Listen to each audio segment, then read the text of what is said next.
इनकार करने पर भी उन्हें रोज़ कुछ ना कुछ अपने दिमाग और बुद्धि से सुनाना, समझाना और नेक सलाहें देता और नई राहों के बारे में बताता सरस। साधु लोग उसे अपनी भाषा में दिव्य पुरुष का प्रवचन कहते। कभी जब एकांत मिलता सरस को तो अपने इस स्वरूप पर खूब हंसता। छली रूप ढोंगी साधु समुदाय की पोल उसकी मुट्ठी में बंद हो जहनियत तक में बैठ चुकी है, किंतु फिर भी कहीं ना कहीं भटके हुए लोगों, साधुओं का स्नेह और श्रद्धा उसे अंदर तक भीगे जाते। एक महीना होते ना होते उसने वहां से प्रस्थान करना चाहा। सप्रेम सबसे विदा लेते हुए उसने तमाम साधुओं को धन्यवाद दिया उसे इतना सम्मान और स्नेह देने के लिए। कुछ निजवान साधु तो उसके व्यक्तित्व और स्वरूप से इतने प्रभावित हुए कि 4-5 मील नीचे तक उसे छोड़ने आए। सरस ने सस्नेह उन्हें वहीं से लौटा दिया। सिर और दाढ़ी के बाल काफ़ी बढ़ गए थे उसके। नीचे हरिद्वार आने पर पहले तो उसने बाल काटवाने चाहे, फिर कुछ सोचकर वैसे ही रहने दिए। हरिद्वार से ऋषिकेश चला आया वह। ऋषिकेश 4 महीने के प्रवास के दौरान उसे अपने चारों तरफ एक झूठी सी मैली चादर लिपटी हुई लगी। इस पलायनवाद में शांति जिसकी उसे तलाश थी, भला क्या मिल सकी उसे इन विगत 6 महीनों के भटका में। नीलमल झरनों के आसपास के घने हरे सायादार वृक्षों के नीचे पड़ा सरस अपने चिंतन में मग्न, जीवन की गूढ़ रहस्यता में रहस्य खोजता रहता। ढेर सारे लोग, ढेर सारे औरत और अगणित बच्चे जो सैलानियों के रूप में वहाँ आते, उसे कोई पहुँचा हुआ साधु महात्मा मान, आशीष, आशीर्वाद लेने हेतु फल, मेवे और रुपए पैसे चढ़ा जाते। आंखें बंद किए निस्तब्ध सा पड़ा सरस जब शाम को अपनी स्थिति में लौटता है और ढेर सारे फल और पैसे अपने चारों तरफ बिखरे देखता हो तो खुद ही हंसता इस मायावी रूप पर अपने। कैसे कैसे फक्कड़, मौनी और अलमस्त साधुओं के अंदर का स्वरूप देखा है उसने उनके करीब जाकर। कपड़े भी कुछ कुछ फटने से लगे उसके। अपने पास के बचे कुछ पैसे रुपए से उसने 2 जोड़ा सेत चोगे खरीदे बाजार से और प्रस्थान किया ऋषिकेश से। देहरादून तक का सफ़र बड़े मज़े में कट गया। स्टेशन से उतरकर वह बाजार में आ गया और एक अच्छे से रेस्तरां में बैठकर जलपान किया। बिल्कुल सेत झकाझक चौगा और उसके ऊपर गंदुमी शाल ओढ़ नंगे पैर और बड़े बालों ने उसे राह चलते दुकान पर बैठे लोगों के दिल में किसी महापुरुष का आभास कराया। 1-2 दिन देहरादून रुककर मैसूरी के लिए चल दिया वह। मैसूरी में पहुंचकर उसे प्रकृति बड़ी भली लगी। वैसे देहरादून में भी मौसम और वातावरण ने उसे बड़ा प्रभावित किया था। रुपए अब भी काफ़ी बचे हुए थे उसके पास, क्योंकि उन्नाव से ऋषिकेश में उसके नाम पता नहीं कैसे उसके वकील ने उसे पैसे भेजे दिए। एक लॉज टाइप होटल में एक कमरा ले। पहला काम उसने अपने वकील को ही पत्र डालने का किया और पैसे भेजने के लिए धन्यवाद दिया। दूसरा पत्र उसने अपनी यूनिवर्सिटी को डाला, जिसमें अब उसने अपने त्यागपत्र को इतनी देर से देने का कारण लिखा, क्योंकि त्यागपत्र उसने इलाहाबाद छोड़ने की 4-5 महीने बाद भेजा था उन्नाव से। दिन भर कमरे में वह कुछ इस तरह का कार्य करता रहा और सांझ ढलते न ढलते वह निकल गया बाजार की तरफ। इधर उधर घूमते हुए बुक स्टॉल पर नज़र पड़ गई उसकी। अपने प्रिय लेखकों में एक ही पुस्तक खरीदी सरस ने। इलाहाबाद में जब वह था तब भी वह काफ़ी प्रसिद्ध हो चुका था साहित्य में उपन्यास के रूप में। उसके सारे उपन्यास बुक स्टॉल की एक श्लोक में सजे हुए रखे थे। कुछ सोचकर पूछा उसने बुक स्टॉल के दुकानदार से, क्या आप वे सारे उपन्यास मुझे दिखाओगे? अरे साहेब, क्या ज़बरदस्त है, पसंद है आपकी। भाई वाकई क्या क्रेज़ था लोगों में सरस का भी, बस पूछो मत। दुकानदार ने बड़े उत्साह और उमंग से कहा। था, क्या आप ये लेखक नहीं रहा? जानबूझकर उसने पूछा। अरे साहेब, पता नहीं कहाँ चला गया ये लेखक। बार बार आग्रह पर प्रकाशक से मालूम हुआ कि अचानक ये लेखक महोदय इलाहाबाद छोड़कर किसी दूर प्रदेश में चले गए, जिसका आज तक किसी को पता नहीं चल पाया। अब देखो ना, पाठक हमेशा बार बार आकर बल्कि रोजाना पूछते हैं कि क्या सरस का कोई उपन्यास भविष्य में आ रहा है। हमारे पास से जब नकारात्मक उत्तर मिलता है तो बेचारा निराश हो चले जाते हैं। अरे साहेब, कलम क्या था, नशा इसकी लेखनी में। एक बार पढ़ ले तो लत ही पड़ जाए फिर पढ़ने की। सदियों में पैदा होते ही ऐसे कलम के जादूगर। पुस्तक विक्रेता को खूब फुर्सत थी और लगता था वह भी सरस का प्रशंसक है, सो खूब बढ़ा चढ़ाकर बड़ाई करने लगा। उसने 2 पुस्तक खरीद ली और वापिस आ गया अपनी लॉज में। इतना सम्मान और इतनी श्रद्धा उसके लेखनी पर आम जनता की। और सरस था कि जिंदगी की दूर कहीं बहुत पीछे छोड़ दौड़ जा रहा है। आरती, शिखा की प्रिय सखी, गर्मियों की छुट्टी होने की वजह से मसूरी घूमने चली आई।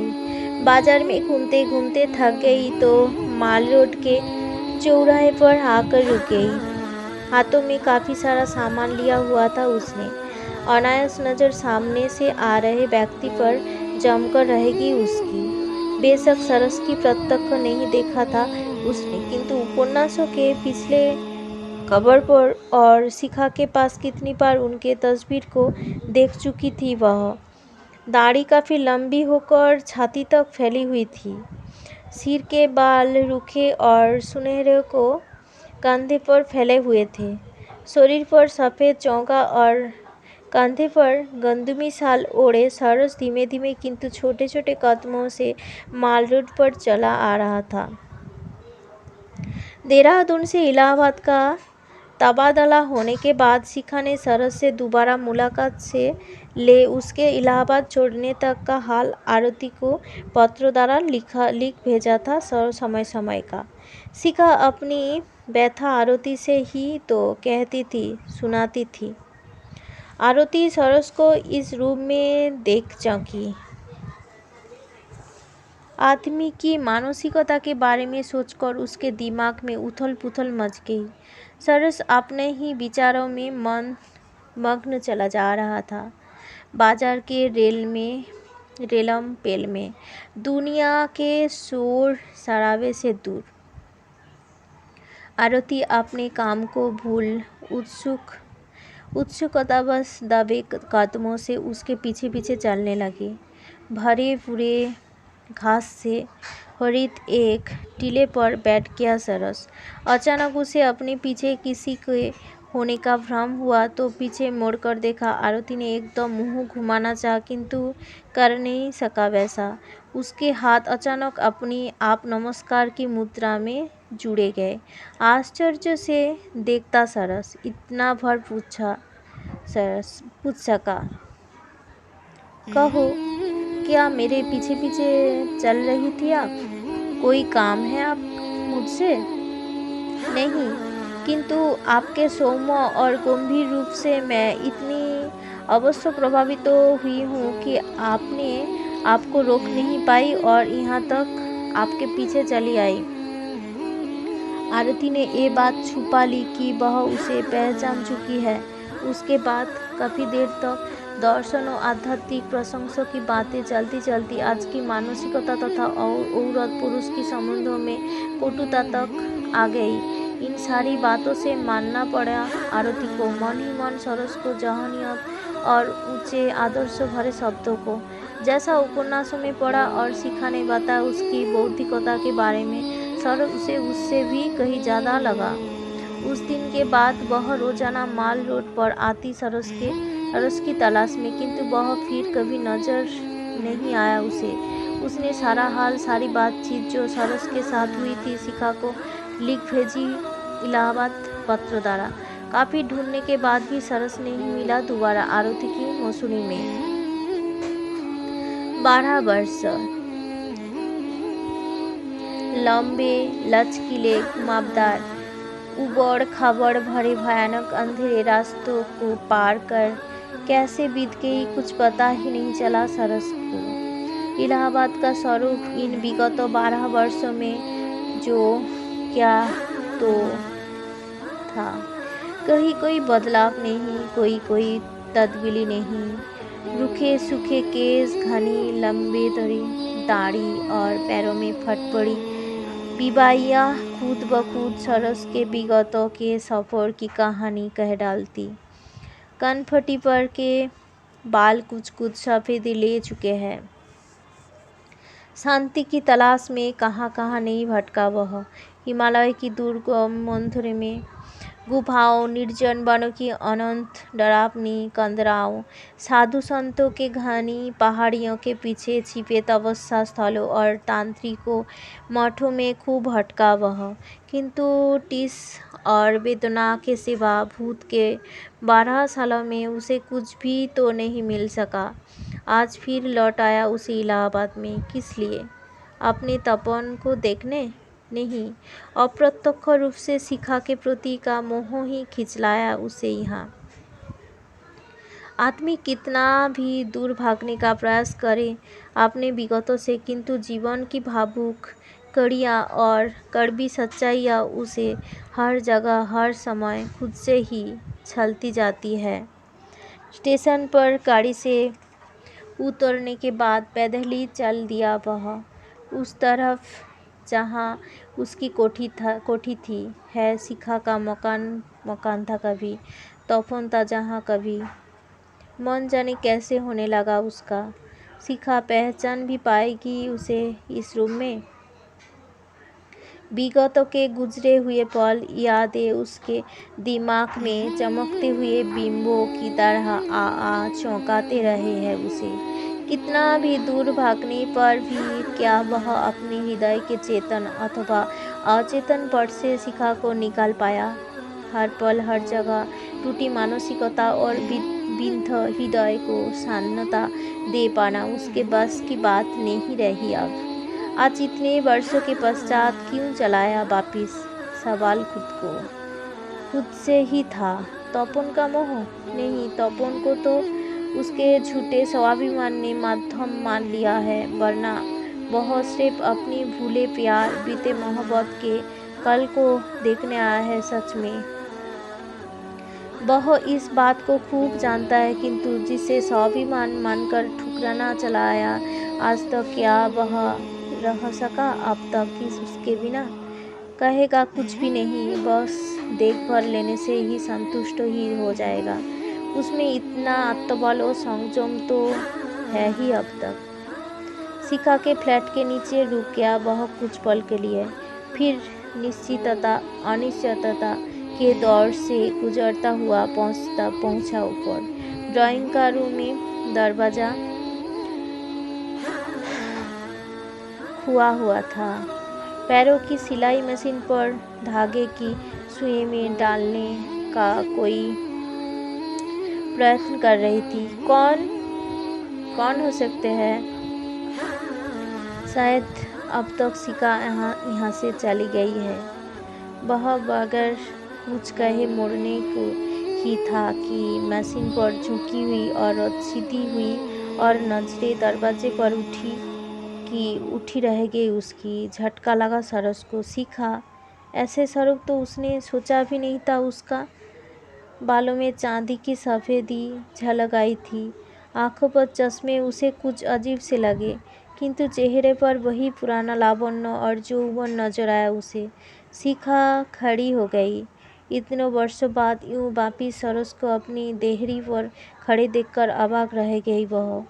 देवता मानकर जिसके लिए सब बुराइयां और दुख वह अब तक पिए चली आई, खुशी खुशी खुशी, वह इस हाल में इतने वर्षों बाद यूं फिर आया खड़ा हुआ, इसकी तो कल्पना भी नहीं की थी उसने कभी। सारी तपस्या, पूजा, समर्पण आज यूं आकर उसे फिर पुकार बैठेगी। किंग कर्तव्य विमूढ़ सोच नहीं पाई कुछ देर।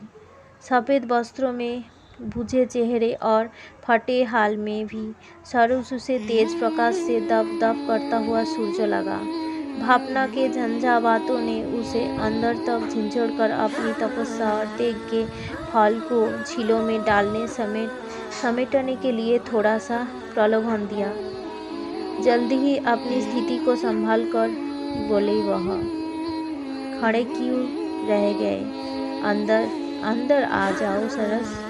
खूब नियंत्रण रखकर भी वह अपनी वेदना के दर्द को रोक नहीं पाई और सुबकती कांपती आवाज में इतना ही बोल पाई। सरस की रही सही आशा की पतली डोर भी शिखा से मिलने के बाद टूट गई। अब वह कहीं नहीं जाएगा। अपने एकांत का साथी वह अपनी कलम को ही बनाएगा। अब कुछ नहीं करेगा। अब अपने संगसमी पुरुष को यथार्थ के धरातल पर लाना ही होगा उसे।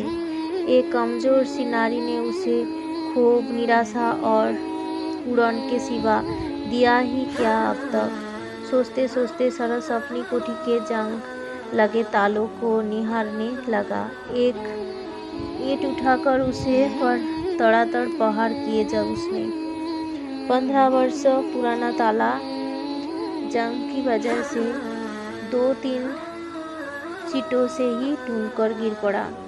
कुंडी तक पर जंग लग गई थी। दरवाजे के पल्ले को हाथ के धक्के से खोला उसने।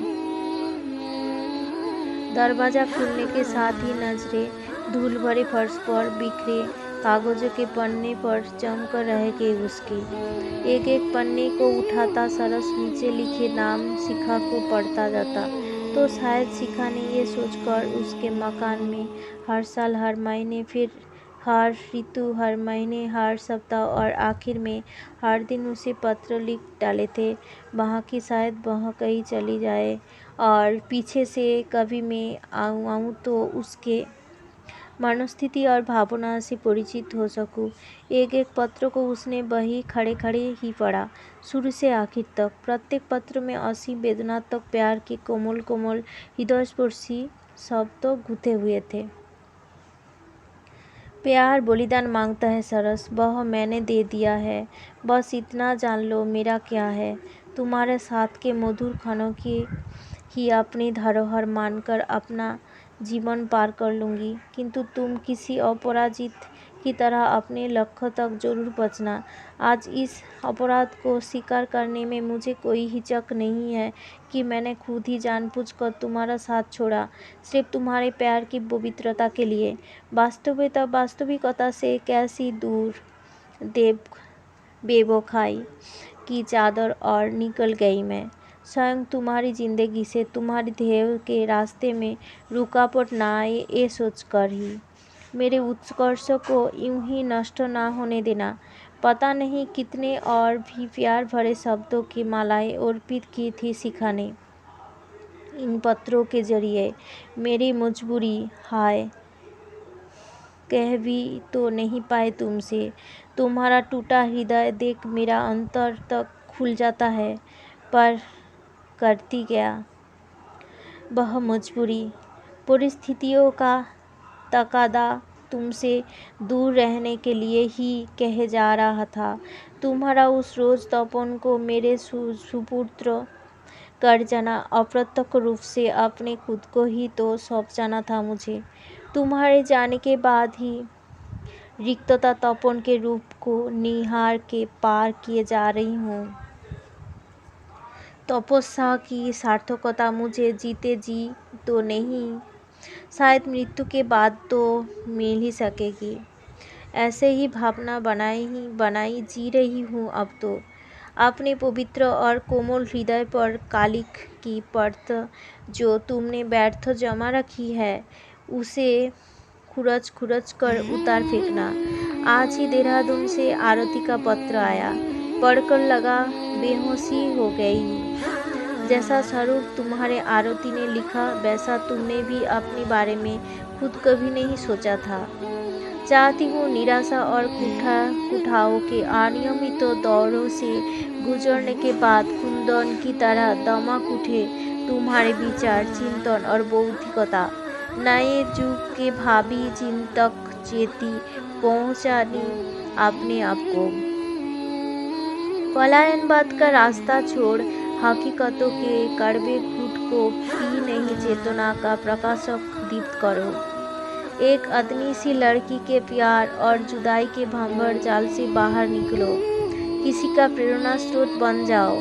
बस मेरी तो यही कामना है। शायद तुम्हें मिल ही ना सके ये पत्र, किंतु तुम्हारे जाने के ज्वार को एक हाथ ही हल्का कर सकते थे, और कोई चारा भी तो नहीं रहा मेरे लिए, सिवाय इसके कि तुम्हें पत्र लिखूं और तुम्हारी कोठी में उन्हें डाल दूं। शिखा की जुदाई में, उसके अलग होने में भी एक सुकून ढूंढी मेरे देवता। कर्मक्षेत्र में आप प्यार के उत्कर्ष और जुदाई को जीवन बोली वेदी पर चढ़ा सार्थक कर दो।